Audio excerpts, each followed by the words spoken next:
Jadi Prabowo Gibran sudah barang tentu dengan konsepnya akan terus melanjutkan penyempurnaan kondisi-kondisi politik, hukum, dan HAM di Indonesia.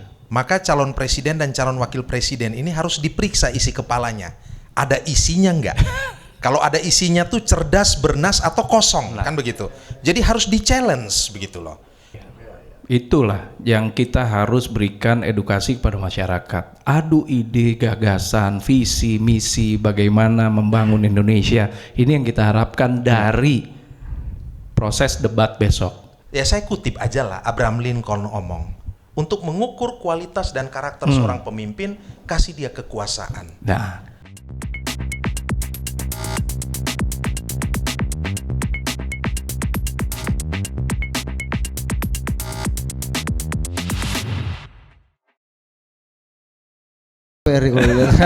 Kita lanjut, Din. Kita lanjut. Nah, ini juga hal yang fundamental ya, Bang Zaki dan Kak Ansi. Ini kita tahu tanggal 12 Desember 2023 kita akan menghadapi debat kandidat presiden dan wakil presiden pertama. Setelah kemarin ada dispute pakai bahasa Inggris lah, cawapres nggak ada debat lah, akhirnya udah ditentukan juga deh. Ini temanya mengenai hukum, HAM, pemerintahan, pemberantasan korupsi dan penguatan demokrasi.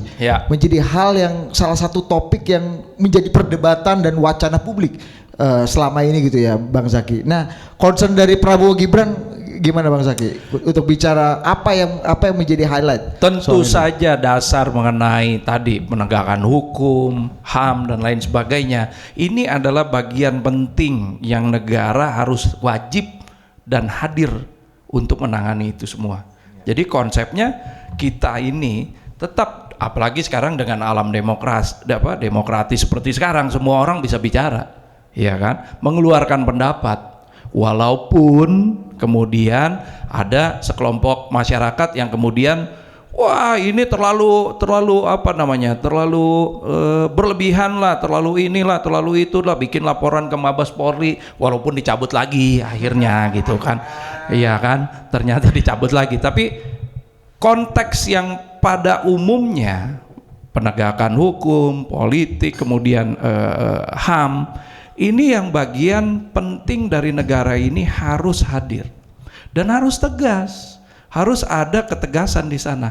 Prabowo Gibran akan nanti meng-highlight kondisi-kondisi sekarang untuk menyempurnakan urusan-urusan yang sekarang masih banyak sekali terjadi perdebatan. Ya, masalah korupsi lah, penegakan hukum di korupsi dan lain sebagainya. Kalau kata Mas Ganjar, penegakan hukumnya nilai 5. Nah, gimana tuh, Bang? Dia lupa Menko Polhukamnya kan wakil presiden gitu. Wakil presidennya Ganjar gitu. Jadi itu yang kena ponten 5 juga berarti. Ini adalah sesuatu yang terus berkembang sebenarnya. Ya, penegakan hukum, kemudian hal-hal yang mengenai masalah korupsi dan lain sebagainya, KPK, ya, apakah ini lembaga ad hoc akan dilanjutkan terus atau bagaimana? Sementara sekarang kejaksaan juga sudah berperan aktif dan berperan penting dalam penegakan hukum. Ini yang akan terus disempurnakan. Negara ini sebetulnya masih dalam tahap perkembangan yang luar biasa. Bayangkan, setelah era reformasi, kita punya background presiden yang bermacam-macam kok. Tentara udah ada, ya kan? Teknokrat udah ada, kiai udah, wanita juga udah dalam perjalanan itu, ya kan? Kemudian wakil presiden apalagi? Wakil presiden backgroundnya macam-macam, teknokrat ada, akademisi ada, tentara, wah komplit lah sama wanita. Dan negara ini terus berjalan dan berkembang, siapapun pemimpinnya. Maka dari itu sesuatu yang tidak perlu kita khawatirkan terlalu berlebihan. Bagaimana nasib negara ini kalau begini, kalau begitu. Buktinya kemarin yang kita lewati, ini negara terus kok berkembang. Dan kita bisa melewati masa-masa sulit ini dengan kebersamaan, dengan konsep politik yang saling menghormati satu dengan yang lain. Ya, Amerika nggak usah dicontoh deh. Amerika, walaupun sekarang Amerika presidennya udah uzur juga, ya kan?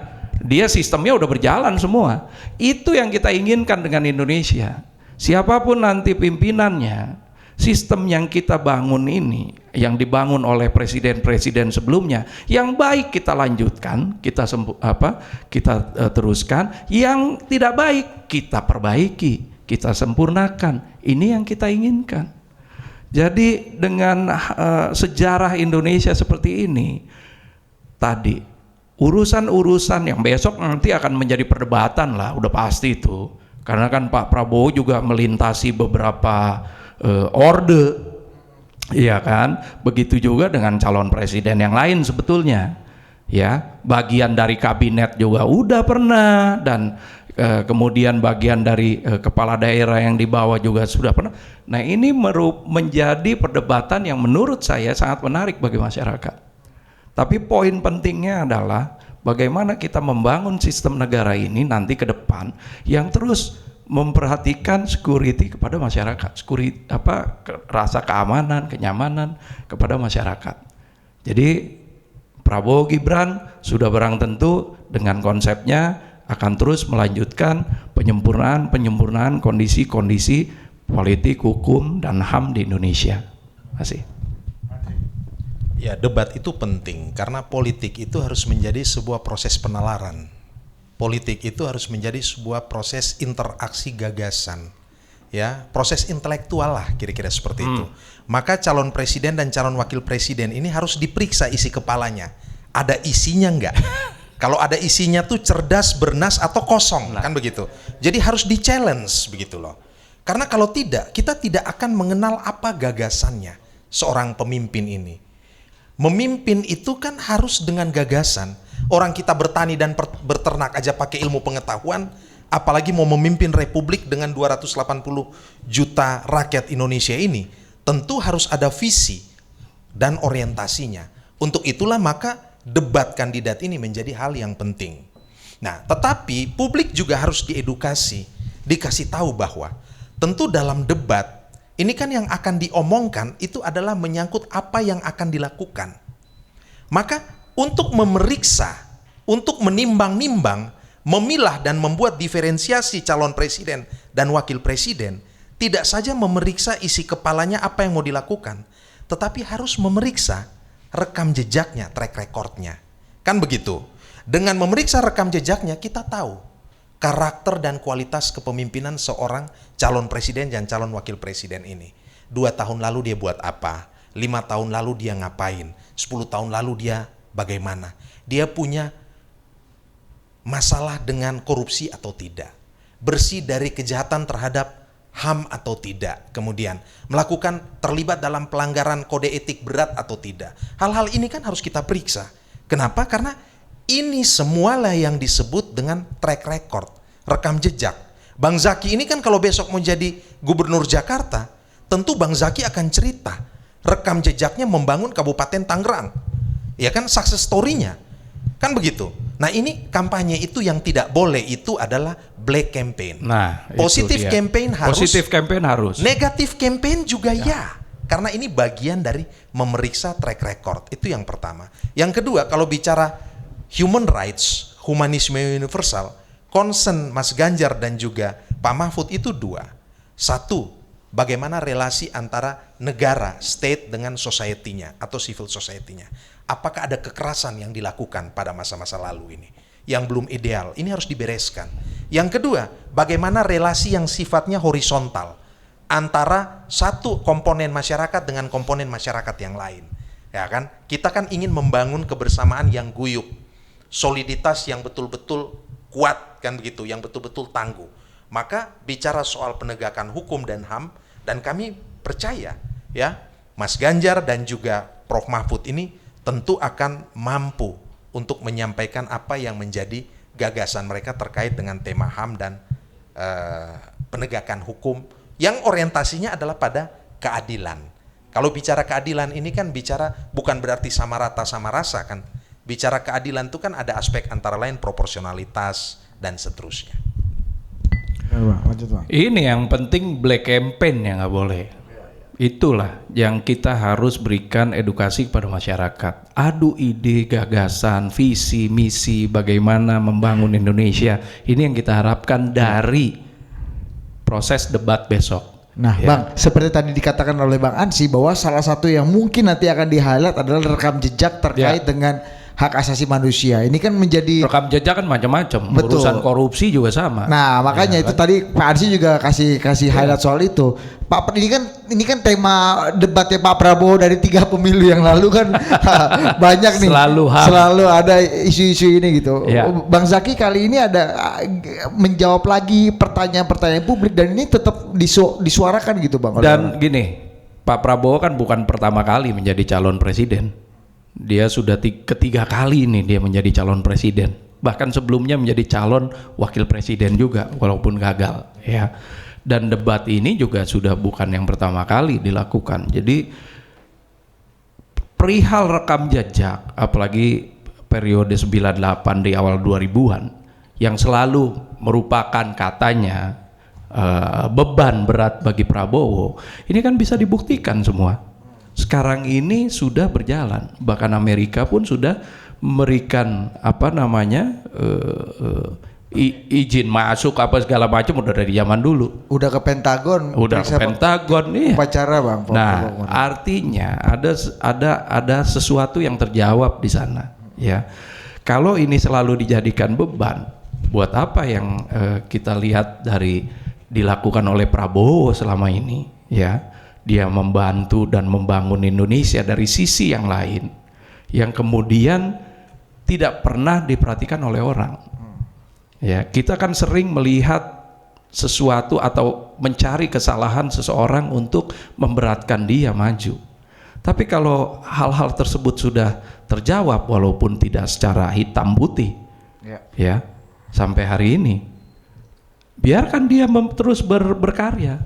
Itu. Sama aja, mungkin juga ada rekam jejak dari Mas Ganjar, Pak Anies yang kemudian menjadi pertanyaan besok, ya. Dan ini juga kita kan juga lihat ada story dalam perjalanan karir masing-masing, baik Pak Anies, Pak Ganjar maupun Pak Prabowo. Nah, kalau kemudian beban debatnya hanya di urusan rekam jejak, kita akan lupa pada fokus tadi, visi misinya debat dari konsep penanganan hukum, HAM dan lain sebagainya ini apa? Akhirnya kita cuma belok balik lagi ke urusan belakang yang nggak akan pernah maju ke depan, gitu. Nah, ini jawabannya politik semua, politis semua. Iya, memang. Politis semua, lo ngomong apa politisi? Namanya politisi. Ini gimana Anda melihatnya dengan situasi di setiap, ya paling tidak di pemilu ini yang paling getol memberikan serangan soal HAM ini kepada Pak Prabowo itu pendukungnya Mas Ganjar gitu. Nah, dalam konteks debat ini akan melihat ke situ juga atau gimana? Saya kira bukan sekedar pendukung Mas Ganjar saja ya, tetapi publik yang memiliki independensi dan kejernihan untuk melihat persoalan, memeriksa rekam jejak, tentu mereka akan menyampaikan hal itu. Loh, saya ini kan pelaku sejarah angkatan 98. Kami betul-betul direpresi loh dan takut loh pada rezim totaliter Orde Baru waktu itu. Bukan takutnya tuh bohong-bohongan. Takut. Maka hari ini kalau saya lihat ada beberapa teman 98 yang kemudian kayak melupakan sejarah, saya juga bingung gitu. Bingung saya. Kami tuh super takut pada era itu. Eranya tuh sangat represif, koersif begitu. Dan itu kan merendahkan harkat dan martabat manusia. Nah, itu yang pertama. Yang kedua, ya saya kutip aja lah Abraham Lincoln ngomong. Untuk mengukur kualitas dan karakter seorang pemimpin, kasih dia kekuasaan. Nah, kamu akan melihat. Kan begitu. Jadi, yang namanya Mas Ganjar, Pak Mahfud, Pak Prabowo, Mas Gibran, Pak Anies, dan juga Caimin, itu tuh sudah pernah berkuasa semua. Baik di legislatif, eksekutif maupun yudikatif. Kita tuh udah kenal mereka. Ketika dikasih kekuasaan bagaimana mereka memainkan kekuasaan dan otoritas itu sudah kelihatan gitu loh. Dan itu otentik. Itu tanpa polisian Ari dan Budi itu. tanpa masuk ke dalam tanda petik salon politik gitu. Itu otentik gitu, itu orisinal gitu loh. Tidak bisa kemudian maksudnya kena touch-nya total politik, enggak itu. Itu otentik gitu. Emang jadi, misalnya seperti itu. Jadi kita bisa melihat hal itu. Tetapi terus terang kami sendiri menginginkan bahwa proses politik ini menjadi proses yang mengedepankan logika, etika dan estetika. Itu poinnya begitu loh. Silakan menilai apakah ada kata-kata kami yang misalnya merendahkan calon yang lain. Sama sekali tidak, kan begitu. Kita bicara pada level yang memang harus kita sampaikan, kita bicarakan begitu. Kan normatif gitu loh. Periksa visi misi, periksa rekam jejak. Put all things on the table. Semuanya kan jangan sampai ada yang disembunyikan di bawah ini. Semua ditaruh di atas dan kemudian kita lihat sisi gelapnya katakanlah Mas Ganjar apa, sisi gelapnya Pak Mahfud apa, kan begitu. Kita perlu mengenal mereka semua satu persatu. Ini prestasinya apa sih? Prestasi yang spektakulernya apa begitu. Nah, publik ini harus diedukasi gitu loh. Saya ingin katakan bahwa hari ini politisi pun itu harus bicara dengan pertama-tama mengedepankan etika dan logika gitu. Politisi harus juga bicara, bahkan sudah harus seperti beliau ini punya spirit yang kuat terhadap kerja-kerja teknokratis gitu loh. Nggak bisa sekedar hanya orasi, sekedar pidato yang kemudian juga kosong kan begitu. Semuanya harus terukur, harus bisa, ya kan kita harus bisa mengukur apa yang diomongkan dilakukan atau tidak. Karena bicara satu hal, rekam jejak satu hal, kemampuan untuk mengimplementasikan itu hal lain. Orang bisa menang dalam berdebat, tapi belum tentu dia adalah orang yang terdepan dalam menjalankan kekuasaannya itu. Kan kira-kira seperti itu. Nah, ini kan sih, ini salah satu topik juga nih yang menarik lah ya. Selain nanti kita akan lihat bagaimana persoalan HAM ini akan terus dibahas dan kita akan tanya apakah Mas Ganjar punya solusi atau action yang lain gitu untuk bisa menuntaskan problematika ini. Satu topik yang juga akan dibahas adalah masalah penguatan demokrasi. Nah, penguatan demokrasi ini kita udah 25 tahun lebih berjalan reformasi dan topik penguatan demokrasi dipilih karena ada variabel-variabel atau ada concern publik dan penyelenggara pemilu terkait dengan hal ini. Kak Ansi sendiri lihatnya gimana? Jadi gini, kalau kita merujuk sedikit ke belakang ya, pada Orde Baru ancaman terhadap demokrasi itu datang dari state, datang dari otoritas negara. Kekuasaan sangat sentralistik, nyaris terpersonifikasi pada satu tangan. Semua yang berada di bawah itu subordinasi dari kekuasaan pada saat itu. Maka ketika ada suara kritis, potensi kritis, semua akan diberangus. Ya, media, pers dan segala macam ada siup dan kemudian dibredel kalau terlalu kencang. Satu. Mimbar bebas mahasiswa semua dikontrol ekstra ketat. NBK KK saya lupa ya. NKK BKK itu zaman kita kuliah dulu ya, Bang Zaki. Terus ada korporatisme negara, ya kan? Ormas, organisasi kepemudaan, semuanya di bawah KNPI. Inilah korporatisme negara. Dan Orde Baru bekerja dengan dua pola. Satu pola represif dan koersif, menggunakan instrumen pertahanan dan keamanan. Ada komando teritori, mulai dari Kodam, Korem, Kodim, Koramil, Babinsa. Ini shadow government. Jadi Orde Baru ya menjalankan fasisme negara. Ya. Ini rezim totaliter. Nah, tetapi ada perangkat hegemonik yang dilakukan. Berupa apa? Dalam tanda petik pembiusan kesadaran. Masyarakat direpresi, masyarakat dikoersi, tetapi karena publik, informasi publik dikontrol oleh Kementerian Departemen Penerangan. Dan kemudian semua sangat sentralistik, maka kejahatan terhadap demokrasi dan kemanusiaan itu seolah-olah tidak terjadi. Nah, hari ini kanal demokrasi semua terbuka. Ya. Tetapi ancaman terbesar hari ini itu adalah apa? Demokrasi itu tidak hanya bicara soal kebebasan. Demokrasi harus juga bersenyawa dengan order atau ketertiban. Ya, orang katakan kalau terlalu bebas menjadi anarki. Nah, yang sekarang ditakutkan itu kalau kemudian kekuasaan berada di atas konstitusi. Itulah yang menjadi pesan ketakutan dari kelompok pro demokrasi ini. Bukan sekedar Mas Ganjar atau bukan sekedar PDI Perjuangan, not. Hari ini kan yang bersuara bukan orang partai. Kalau kita lihat, Gusmus bukan orang partai, Frans Manyi Suseno bukan orang partai, ya, istrinya Cak Nurholis Majid bukan orang partai, dan itu jauh sekali dari PDI Perjuangan. Mereka adalah orang-orang yang memiliki komitmen kuat karena apa? Karena ikut membangun demokrasi lewat kerja-kerja kultural. Maksudnya kan kekuasaan di atas konstitusi itu gimana kan sih? Loh, Didit ini kan tiap hari diskusi politik, masa nggak ngerti? Iya, ada yang baru ikut, baru subscribe hari ini Total Politik. Apalagi si Ari. Iya. Ya. Harus tanya mewakili publik. Iya, pidato Ibu Mega misalnya, ya, pasca putusan MK itu beliau pidato tidak dengan menggunakan atribut partai, sama sekali tidak ada atribut partai. Beliau tidak bicara dalam kapasitas sebagai ketua umum PDI Perjuangan.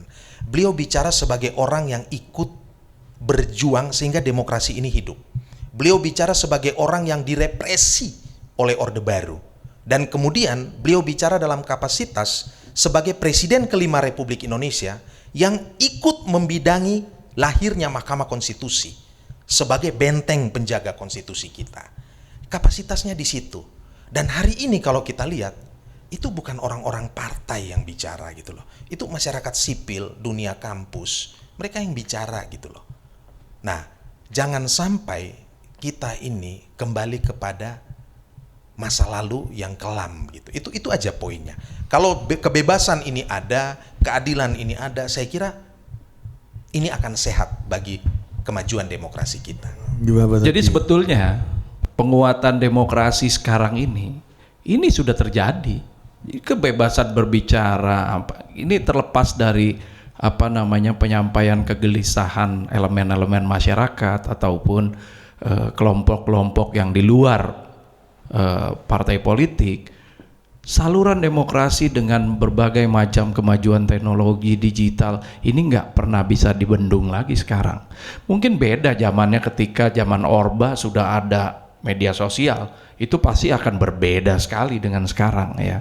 Tapi ke depan yang kita inginkan juga ya, terlepas dari apapun, keterbukaan dari pemerintah, pemegang tampuk kekuasaan, transparansi kepada masyarakat, ini juga kita inginkan agar tidak ada lagi tadi, kalaupun ada tetap kekecewaan, orang dalam memimpin juga nggak akan pernah sempurna lah, pasti ada kekurangannya. Tidak ada yang sempurna, murni, bulat, perfect 100%. Pasti ada kekurangannya. Nah, bagaimana proses untuk kemudian memperbaiki kekurangan-kekurangan ini masa yang akan datang? Ini bisa terus kita suarakan. Kita juga menginginkan hal yang sama ke depan. Indonesia harus lebih baik lagi, harus lebih terbuka lagi. Masyarakat sekarang sudah pintar, mereka bisa memilih di depan, bilang oh iya kita terima si A, kita terima si B. Urusan nyoblos ada di dalam kotak suara kok. Hanya kita yang Tuhan yang tahu dah. Nah, inilah saluran yang memang harus terus kita sempurnakan. Jadi terlepas dari apapun, debat besok itu kita akan tunggu nanti ya, bagaimana pandangan-pandangan setiap calon presiden dan calon wakil presiden kita. Nah, Bang Zaki, ya. Ini saya sama Budi ini sering banget kalau diundang diskusi, kalau ada kritik fundamental untuk pemerintahan Pak Jokowi itu yaitu soal penguatan partai politik, pembenahan partai politik gitu. Itu hal yang sepertinya tidak seprogresif Pak Jokowi membangun infrastruktur gitu. Tidak progresif hal-hal lain seperti kebijakan-kebijakan yang lainnya. Nah, misalnya yang menjadi isu yang selalu menjadi masalah itu soal pendanaan partai politik, Bang. Ya.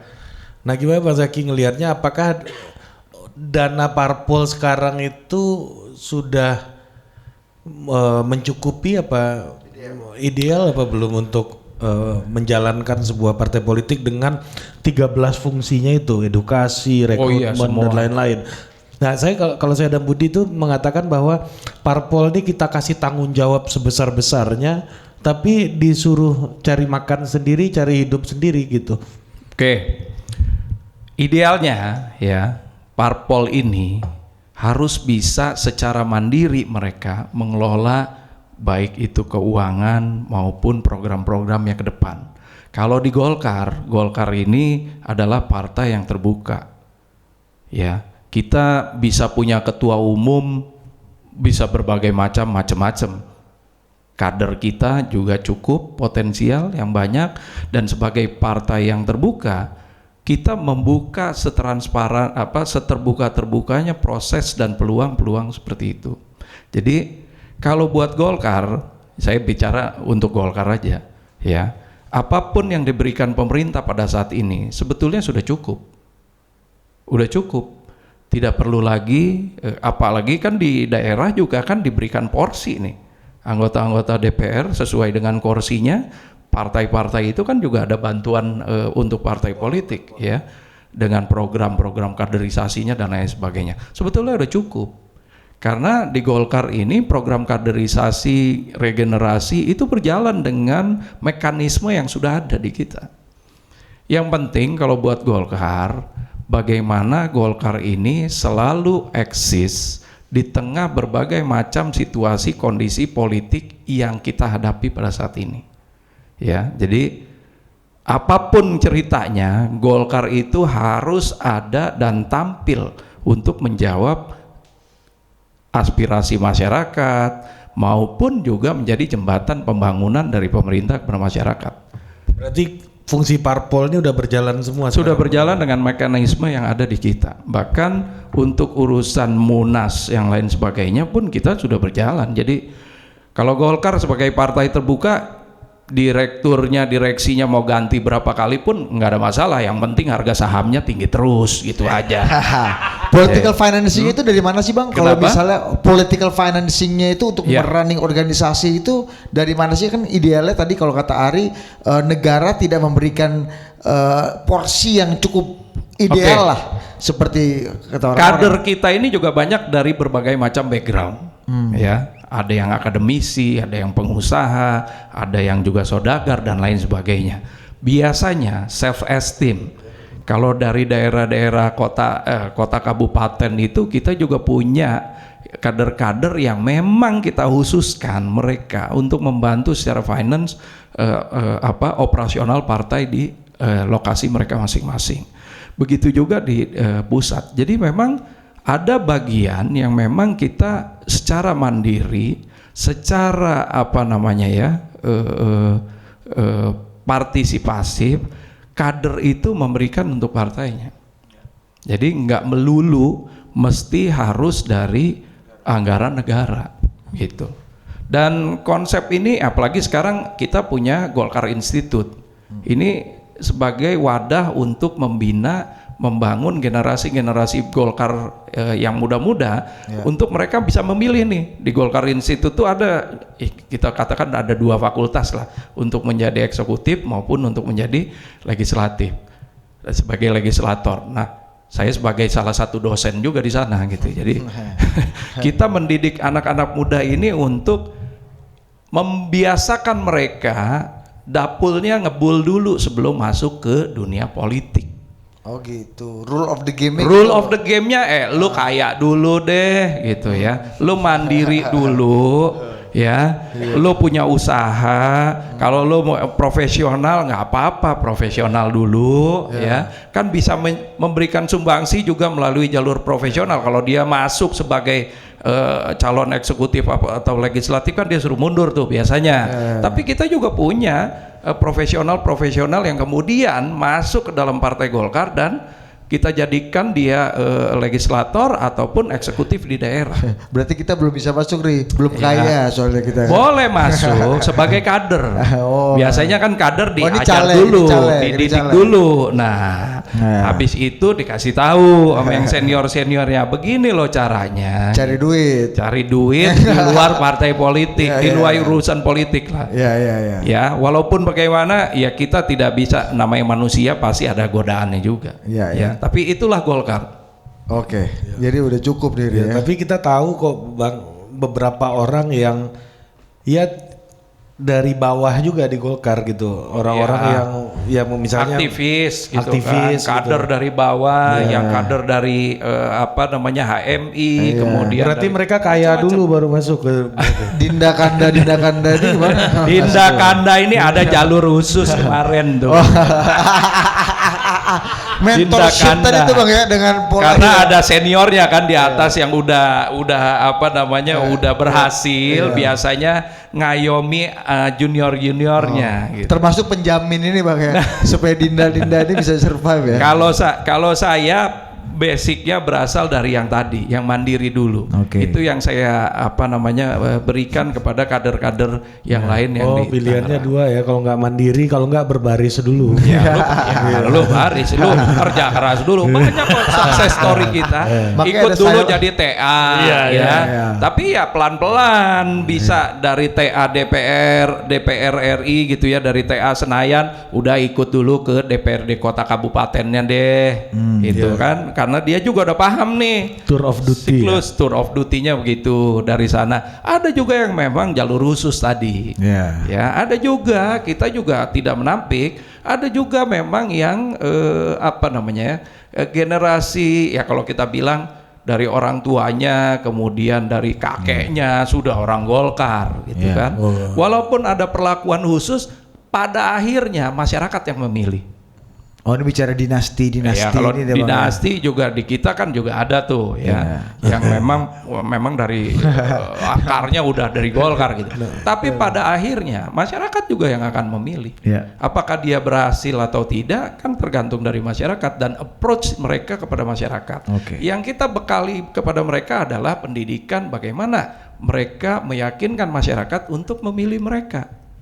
Nah, terlepas dari itu semua, tadi salah satu faktornya kalau bisa udah mandiri dulu deh finance-nya, jangan terus ngebebanin gitu. Atau tour of duty. Ya, berbaris tadi. Berbaris. Makanya kata Bang Zaki ada sayap saudagar tadi. Iya. Bos.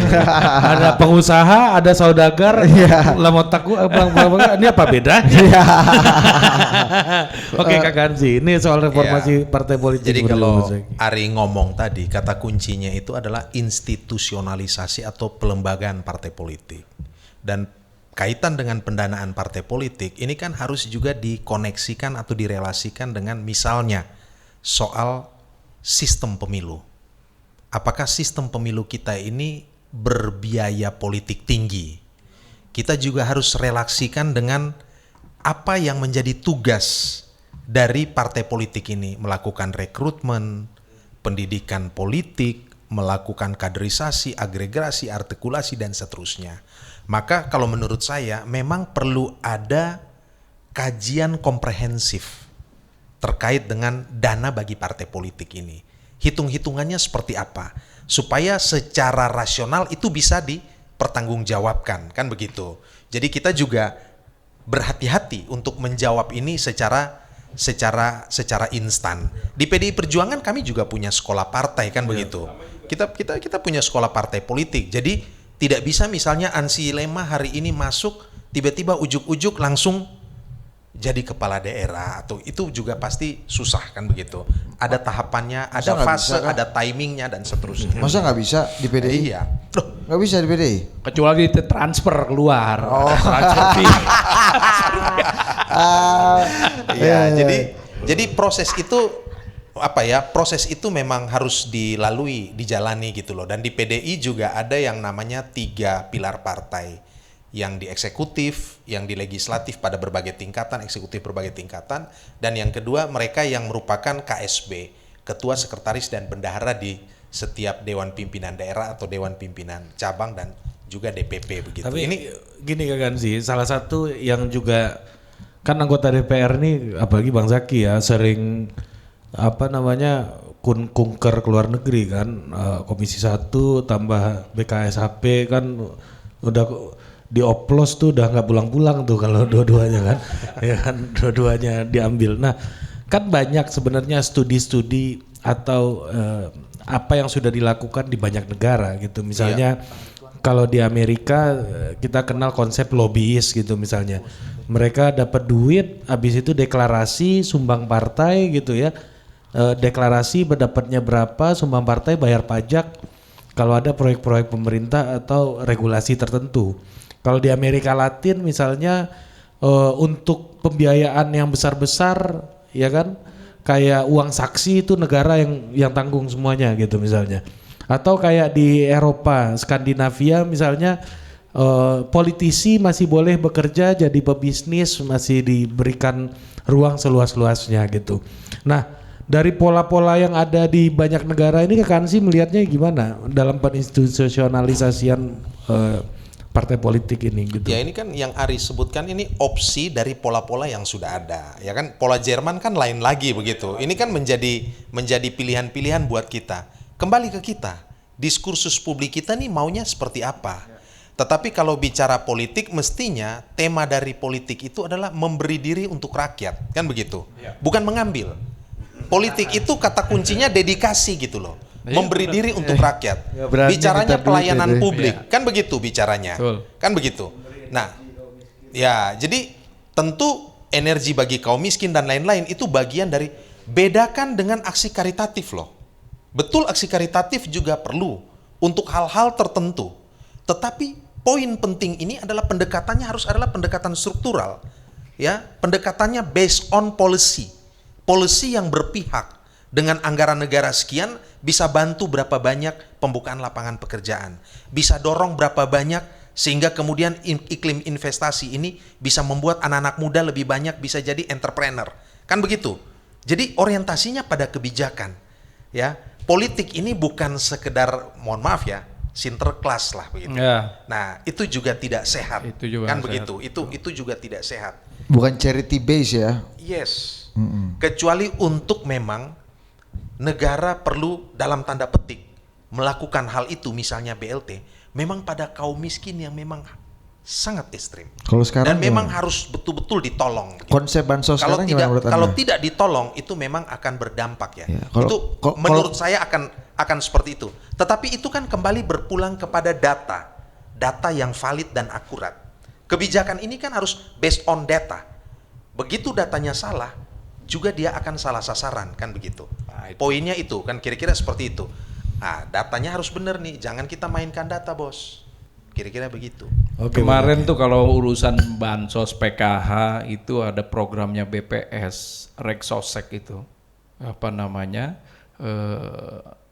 registrasi sosial ekonomi kalau nggak salah itu, yang memang door to door mereka ngecek terhadap situasi atau kualitas hidup dari masyarakat Indonesia. Mudah-mudahan hasil dari Reksosek inilah yang akan menjadi basis data yang kita inginkan, tingkat akurasinya paling tidak di atas 90%, walaupun tidak 100% ya. Karena Sabang sampai Merauke juga memang situasi kondisinya berbeda-beda. Bahkan di Jakarta pun yang kalau kita katakan ada kemiskinan ekstrim, ada masih. Karena Gini rasionya itu masih tinggi di Jakarta itu, ya. Nah, apalagi daerah-daerah yang tadi dengan tingkat ketimpangan Gini rasio yang tinggi, ini pasti akan ditemukan kemiskinan ekstrim yang negara harus berperan di sektor itu. Nah, maka dari itu tadi urusan pendanaan partai politik, saya pikir kita nggak perlu terlalu terlalu berlebihan juga memberikan kepada partai politik. Biarkan mereka lebih banyak kepada lebih banyak kepada upaya mandirinya. Bagaimana dengan partai yang baru? Kalau nggak dapat bantuan, dia nggak punya anggota legislatif, hilang sendiri, iya kan? Nanti akan bertumbuhan lagi, orang coba-coba lagi, bikin partai lagi, capek juga. Oh jadi biar memang siklusnya biar natural itu aja, Bang, ya? Iya natural aja. Kalau nggak bisa hidup ya ngapain dilanjut? Survivalnya itu. Itu. Oke, menarik. Oke, Ri, ini menarik, kita udah dapat highlight ya kurang lebih secara substansi kita sapu semua hari dan ini. Dan gue yakin diskusi ini lebih bermutu daripada debat capres.